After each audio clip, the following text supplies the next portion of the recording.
সুপ্রিয় ভিউয়ার্স, বরাবরের মতো স্বাগত জানাচ্ছি নতুন আরেকটি ভিডিওতে। আজকের এই ভিডিওতে আমরা যে বিষয় সম্পর্কে আলোচনা করব সেটি হচ্ছে এইচএসসি বিএমটি দ্বাদশ শ্রেণী হিসাব বিজ্ঞান নীতি প্রয়োগের দুই বিষয়ে আরও কিছু গুরুত্বপূর্ণ এবং কমন উপযোগী থিওরি নিয়ে আলোচনা করব। সেই সাথে আমাদের চ্যানেলে কিন্তু আমরা গণিতের অংশ নিয়েও কিছু আলোচনা করব আমাদের ইউটিউব চ্যানেলে। আমি চাচ্ছি যে পর্যায়ক্রমে সকল বিষয়ে আলোচনা করার জন্য, তাই থিওরিগুলো আগে শেষ করে সেক্ষেত্রে পরবর্তীতে আমরা গণিত নিয়ে আলোচনা করব। আর আপনারা যারা এই 34 পৃষ্ঠার সাজেশন সহ এই 4টি বিষয়ের উত্তর সহ সুপার সাজেশন 155 টাকায় নিতে চান, তারা স্ক্রিনে দেখানো যে হোয়াটসঅ্যাপ নাম্বার রয়েছে সেই হোয়াটসঅ্যাপ নাম্বারে আপনারা SMS করতে পারেন। আজকের এই ভিডিওতে যে ক্লাসটি সেটি কিন্তু আমরা আমাদের হিসাব বিজ্ঞান নীতি প্রয়োগের 2-এর যে সুপার সাজেশন রয়েছে সেই সুপার সাজেশন থেকে আলোচনা করব। তো সুপ্রিয় ভিউয়ার্স, আপনারা আমাদের মূল চ্যানেলে প্রবেশ করে সেখান থেকে ভিডিও অপশনে ক্লিক করবেন। আপনারা ভিডিও অপশনে ক্লিক করলে এখানে যে এই ক্লাসগুলো রয়েছে নীতি প্রয়োগ 2-এর ক্লাস, যেমন এই যে এখানে 2 নম্বর ক্লাস, এখানে রয়েছে 1 নাম্বার ক্লাস থিওরির, এগুলো আপনারা দেখে নেবেন। তো আজকের এই ভিডিওতে আমরা আর কথা না বাড়িয়ে 3 নাম্বার যে ক্লাসটি রয়েছে সেটি আলোচনা করব। কোম্পানির আর্থিক বিবরণী কাকে বলে? হিসাব বিজ্ঞানের অন্যতম উদ্দেশ্য হচ্ছে নির্দিষ্ট হিসাবকাল শেষে ব্যবসায়ের আর্থিক ফলাফল এবং হিসাবকালের শেষ দিনে কোম্পানির আর্থিক অবস্থা নিরূপণ করা। কোম্পানির লাভ ক্ষতি, সংরক্ষিত তহবিল, সম্পদ, দায়, শেয়ার মালিকের মালিকানা সত্ত্ব ইত্যাদি সম্পর্কিত গুরুত্বপূর্ণ তথ্যসমূহ জানার জন্য আর্থিক বিবরণী প্রস্তুত করা হয়। এছাড়া আর্থিক বিবরণী হতে নির্দিষ্ট হিসাবকালের নগদ প্রবাহের গতি প্রকৃতি, মালিকানা সত্ত্বের পরিবর্তনসমূহ, কোম্পানির গুরুত্বপূর্ণ সিদ্ধান্তসমূহ ইত্যাদি তথ্য লাভ করা যায়।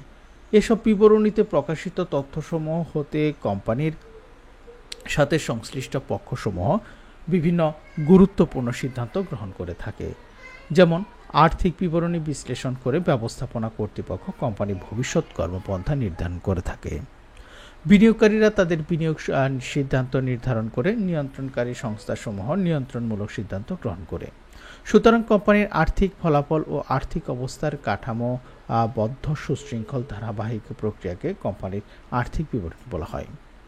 এখন আমরা দেখব কোম্পানির আর্থিক বিবরণীর উদ্দেশ্যসমূহ আলোচনা করা। তো কোম্পানির আর্থিক বিবরণীর উদ্দেশ্যসমূহগুলো আমরা একটু পয়েন্ট আকারে দেখে নেই। সিদ্ধান্ত গ্রহণের তথ্য প্রদান, আপনারা ভিডিওটি পজ করে এখান থেকে বিস্তারিত পড়ে নেবেন। কোম্পানির স্থায়ী সম্পদ সম্পর্কিত তথ্য সরবরাহ, ভবিষ্যৎ নগদ প্রবাহ সম্ভাবনা সম্পর্কিত পরিমাণ সম্পর্কিত তথ্য সরবরাহ, তহবিল প্রাপ্তি ও এদের ব্যবহার সম্পর্কিত তথ্য প্রদান, পরিচালনাগত ফলাফল ও মুনাফা সম্পর্কিত তথ্য প্রাপ্তি, ব্যাখ্যা এবং নোট সংযোজন। এখন আমরা দেখব বিশদ আয় বিবরণী কাকে বলে।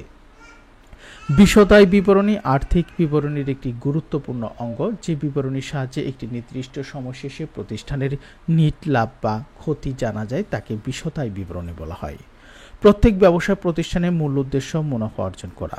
সাধারণত একটি নির্দিষ্ট সময় শেষে ব্যবসায় মালিক কিংবা স্বার্থ সংশ্লিষ্ট অন্যান্য পক্ষ ব্যবসায়ের লাভ বা ক্ষতি জানতে চায়। হিসাবকালের শেষে মোট আয় হতে মোট ব্যয় বাদ দিলে যা অবশিষ্ট থাকে তা হচ্ছে লাভ। পক্ষান্তরে মোট আয় হতে মোট ব্যয় বেশি হলে তাকে নিট ক্ষতি হয়। সংক্ষেপে বলা যায় যে বিশদ আয় বিবরণী হচ্ছে এমন একটি বিবরণী যাতে হিসাবকাল শেষে প্রতিষ্ঠানের লাভ বা ক্ষতি জানা যায়।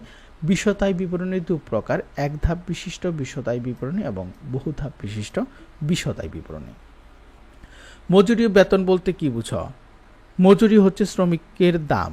কোনো শ্রমিক তার শারীরিক মানসিক শ্রমের বিনিময়ে উৎপাদন কাজে সহায় করার জন্য কোনো নির্দিষ্ট সময়ে যে পারিশ্রমিক পান তাকে মজুরি বলে।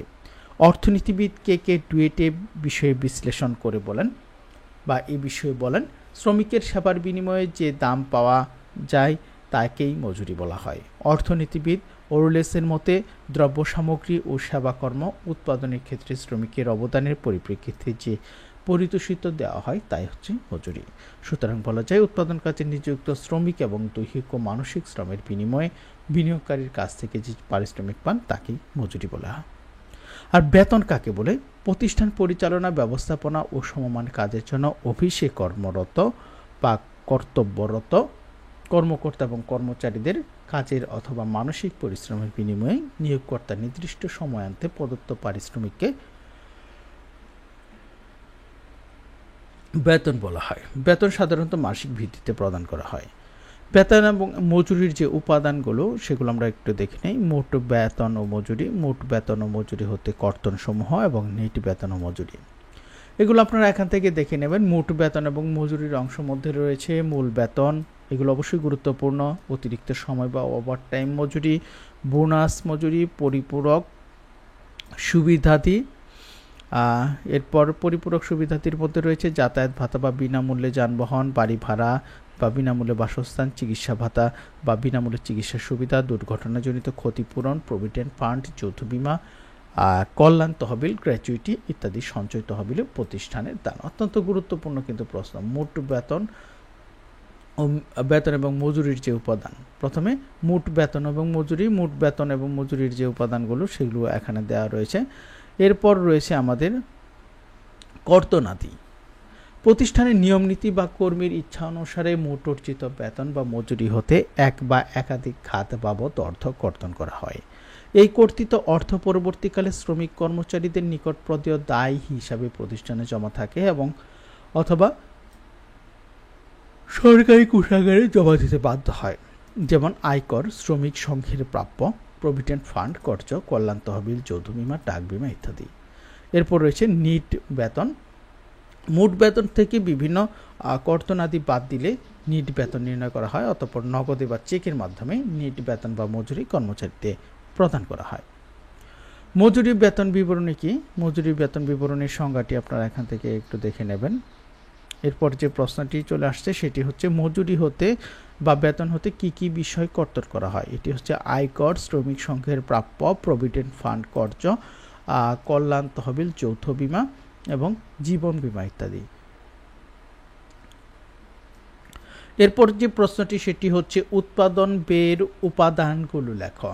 অত্যন্ত গুরুত্বপূর্ণ প্রশ্ন, আপনারা এখান থেকে ভূমিকাটি দেখে নেবেন।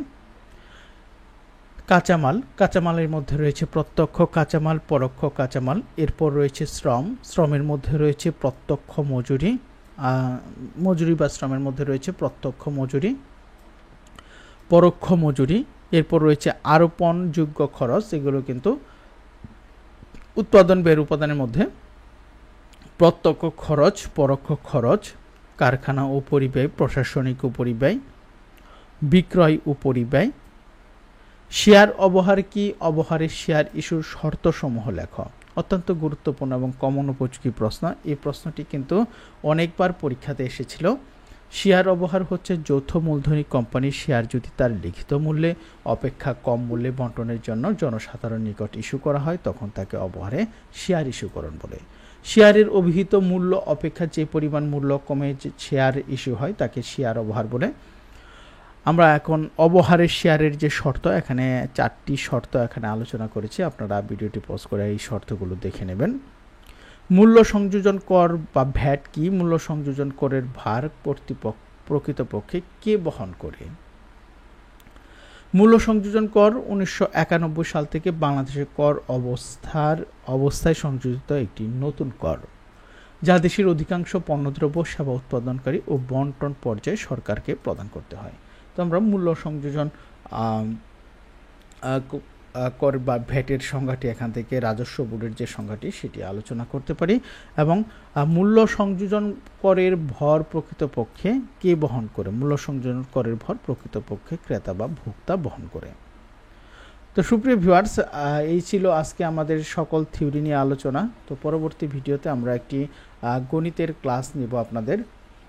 তো পরবর্তী ভিডিওটি সবার আগে পেতে অবশ্যই চ্যানেলটিকে সাবস্ক্রাইব করে পাশে আসা বেল আইকনটি বাজিয়ে রাখুন। আর যারা এই 34 পৃষ্ঠার উত্তর সহ সুপার সাজেশন সহ এখান থেকে 4টি বিষয়ের উত্তর সহ সুপার সাজেশনের পিডিএফ ফাইল নিতে চান 155 টাকায়, তারা স্ক্রিনে দেখানো হোয়াটসঅ্যাপ নাম্বারে আপনারা SMS করতে পারেন।